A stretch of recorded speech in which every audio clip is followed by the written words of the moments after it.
Today we're reading Acts 28, verses 11 through 16. And after 3 months we departed in a ship of Alexandria, which had wintered in the isle, whose sign was Castor and Pollux. And landing at Syracuse, we tarried there 3 days. And from thence we fetched a compass and made to Rhegium. And after 1 day the south wind blew, and we came the next day to Puteoli, where we found brethren, and were desired to tarry with them 7 days. And so we went toward Rome. And from thence, when the brethren heard of us, they came to meet us as far as Appi Forum, and the 3 taverns, whom when Paul saw, he thanked God, and took courage. And when we came to Rome, the centurion delivered the prisoners to the captain of the guard. But Paul was suffered to dwell by himself with a soldier that kept him. 3 months after the shipwreck, the centurion and his crew boarded another ship to make the last leg of this long journey to Rome. Luke points out an interesting fact about the ship being under the sign of Castor and Pollux.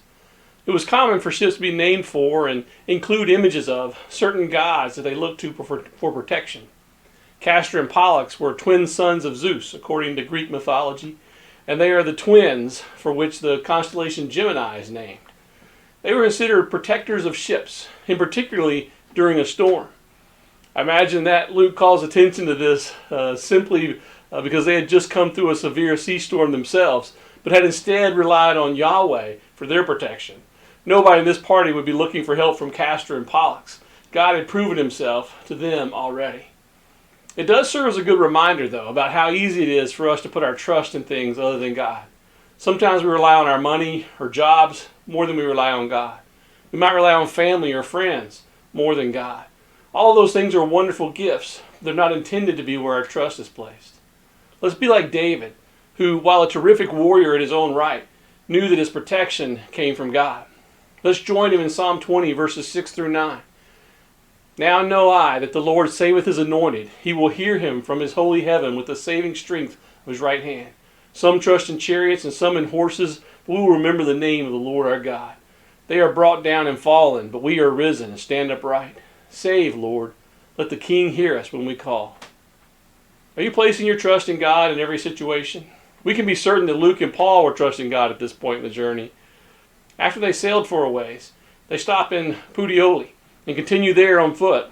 Along the way, they encounter other Christians, some of whom have them stay with them. Others go out to meet them and accompany them for a way. That's the beauty of being part of God's family.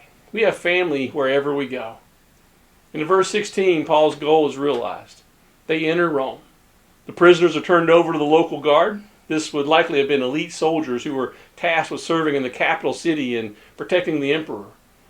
Notice that Paul gets special treatment. He isn't put in with the other prisoners, a good indication that the others may have already been convicted and awaiting death, but also likely the result of the trust that Paul had earned with the centurion who brought him there. Paul's now ready to preach the gospel in Rome, a desire he had long held and a promise that Jesus had made to him years earlier when he was there at Jerusalem, all because Paul continued to trust and be obedient to God.